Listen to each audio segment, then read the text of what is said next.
Most veterans believe the VA never told them why they were denied. In many cases, it did. The problem isn't that the reasoning isn't there. The problem is knowing where to look and understanding what the VA is actually saying. This is the fifth and final briefing in the VA Decision Letter Roadmap. Today, we put everything together. By the end of this video, you'll know how to take the language inside your own decision letter and translate it into something you can actually use. Not legal theory, not guesswork. A plain English skill you can apply every single time you read a VA decision letter. Over the last 4 briefings, we've walked through this process together. You learned where to look in your decision letter. You learned why reacting emotionally usually leads veterans toward the wrong next step. You learned the form isn't the strategy, the evidence is. And in our last briefing, you learned the 3 evidence gaps behind most VA denials: connection, severity, documentation. Today, we're going to connect all of those pieces. This is where the roadmap becomes practical. Here's what most veterans don't realize. The VA usually doesn't hide the reason your claim was denied. It writes it down, usually inside the section labeled Reasons for Decision. The challenge isn't finding the section. You already know where it is. The challenge is understanding what the VA is actually telling you. That's the trap, not the hiding, the translating. Most veterans read VA language like this: the evidence does not show, or the available medical evidence is insufficient, and it all sounds the same. So they come away thinking, the VA just didn't believe me. That's usually not what the VA is saying. Different wording often points to different problems. Your job isn't to memorize every phrase the VA might use. Your job is to recognize the pattern behind the words. That's the skill we're building today. From the last video, you already know the 3 evidence gaps behind most denials: connection gap, severity gap, documentation gap. Today, we're going to learn how the VA often signals each one, not through magic words, not through one perfect sentence, but through patterns in the language. The wording may change from letter to letter. The pattern usually doesn't. Let's walk through 3 representative examples. These aren't meant to match every decision letter exactly. They're designed to teach you how to recognize what the VA is actually asking for. Example 1, the connection gap. Let's start with the first pattern, Representative V. A language. The evidence does not show your condition was incurred in or caused by military service. Before you react to that sentence, let's translate it. What the VA is not saying: the VA is not necessarily saying you aren't hurting. It isn't saying you don't have a diagnosis. It isn't automatically saying you're making anything up. What the VA is saying: it's saying that, based on the evidence currently in the file, it doesn't see a clear link between your current condition and your military service. That's an important difference. The issue isn't whether you're disabled. The issue is whether the record clearly connects that disability back to service. That's a connection gap. What should you be thinking? Don't think, the VA doesn't believe me. Think, the VA is telling me the connection to my military service isn't clearly established. Those are 2 very different problems, and they require 2 very different solutions. Example 2, the severity gap. Now let's look at a completely different type of language, Representative VA language.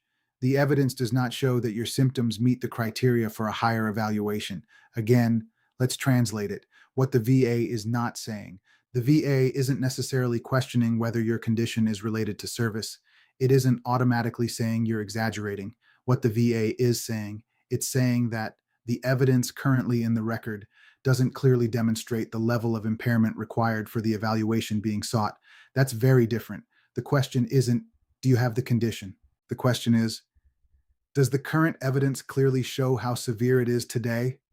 That's a severity gap. What should you be thinking? Don't think, the VA doesn't believe how bad this is. Think, the current evidence doesn't clearly show the level of impairment the VA needs to evaluate. Again, very different problem. Example 3, the documentation gap. Now let's look at the third pattern, Representative V. A language. The evidence does not support the occurrence of the claimed event. Let's translate that one. What the VA is not saying: this isn't automatically saying your condition doesn't exist. It isn't necessarily saying the event never happened. What the VA is saying: it's saying that the record doesn't currently document the event, injury, exposure, or other facts being claimed well enough for the VA to rely on them. That's a documentation gap.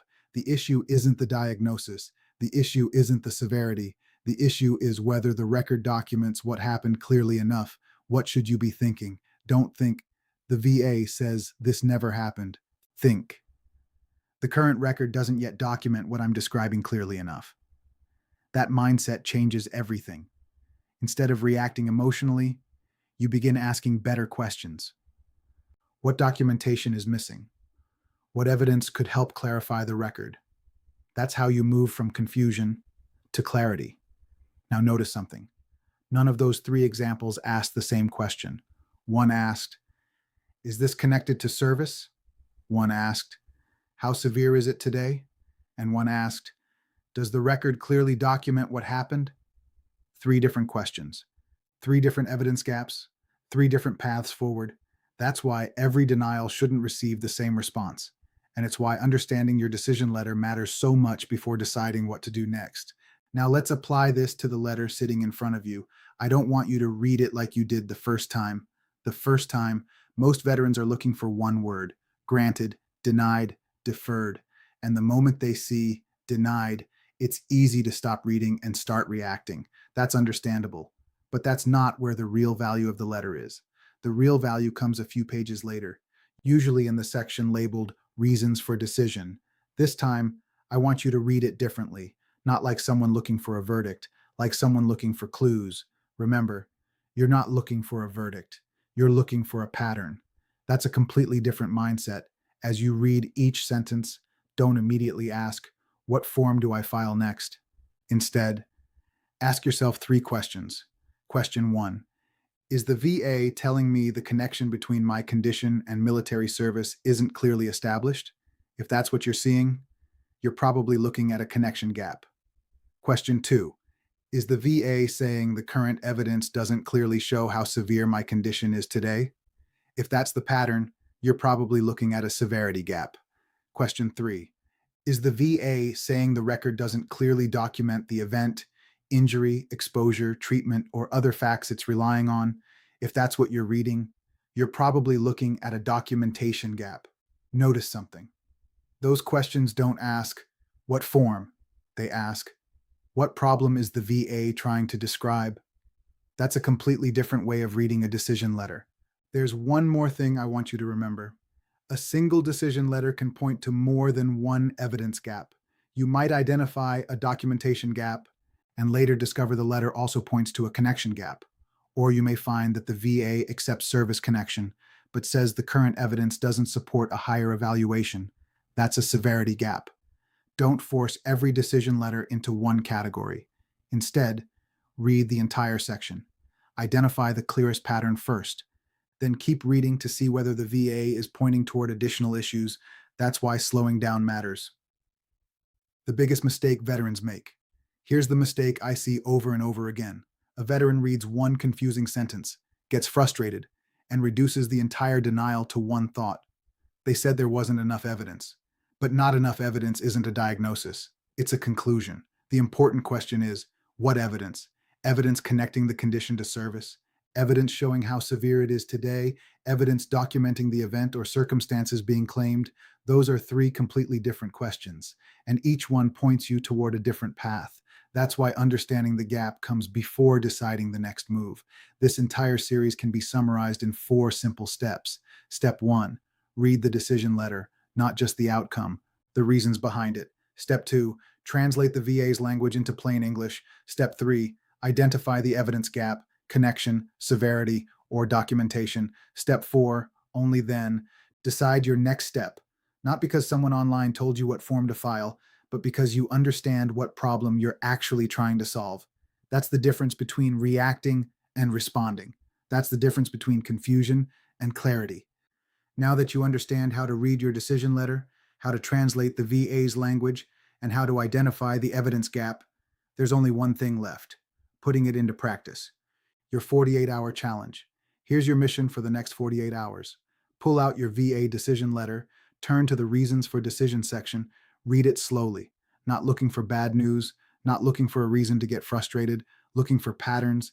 As you read, underline the sentence or sentences that tell you what the VA believes is missing. Then ask yourself 3 questions.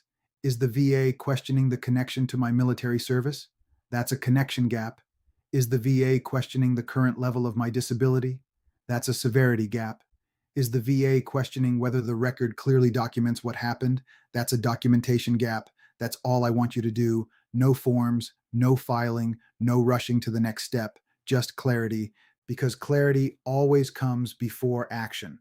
Let's take a moment and look back at what you've accomplished. In video 1, you learned where to look in your decision letter instead of stopping at the word denied. In video 2, you learned why your first reaction shouldn't be to file another form. In video 3, you learned the form isn't the strategy, the evidence is. In video 4, you learned the 3 evidence gaps behind most VA denials: connection, severity, documentation. And today, you learned how to translate the VA's own language into that framework. That's the roadmap, not a checklist, a way of thinking, a process you can use every single time the VA sends you a decision letter. If you've watched all 5 briefings, you now have something most veterans never receive. Not secret information, not insider knowledge, a framework. You know how to read the letter, translate the language, identify the evidence gap, then decide your next step. Notice what comes first: understanding. That's the mission of Veteran Claims Made Easy. Not to tell you what to file, not to create panic, not to promise outcomes, to help you understand what the VA is actually telling you so you can make better decisions. Looking ahead, understanding your decision letter is only the first mission. The next mission is learning how to build stronger evidence that fills the gap you've identified. Whether that's strengthening the connection to service, showing the current severity of your condition, or improving the documentation that supports your claim, that's where we're going. Next, we'll take the same calm, practical approach you've seen throughout this series and apply it to building stronger claims, one evidence gap at a time.